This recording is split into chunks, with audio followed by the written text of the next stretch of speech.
Ejam tālāk. Vējonīts satika, ja? Kaut kur? Jā, bija lielā talka, kurā Vējons telkoja kopā ar BK Ogres basketbolistiem. Pakaram šo bildu tā. Jā, sakopa Zilos kalnus, to dabas parku, basketbola grozi iestādīja, bet pievēršam uzmanību Šnepam. Ko Šneps tur dara? Viņš nav miesasargs jau? Nē, Šneps talkā. Viņš ir ieradies talkā, Ogrē. Viņš miesasargs. Nē, no Vējonim dzīvoklis Ogrē. Kas Šnepam? Ko? Šnepam... Labs jautājums.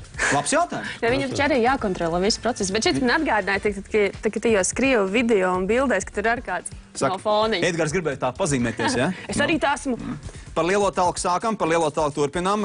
Liepājā bija, ja? Nu, liepainieki vienmēr ir atšķīrušies ar to, ka viņi ir tādi darbīgi un rosīgi. Pievēršam uzmanību tiem 4, ja? Tur ir reāls darbs. Tātad Gauračs rukā stāda liepu, pārējie skatās. Bet es domāju, tas saistīts ar to, ka Gauračs mums bija Parīzē, ja? Viņš tur mums atpūtās. Un pārējie, jā, atstrādā. Pāriet tur bumbas, Eģiņ, tu to vari.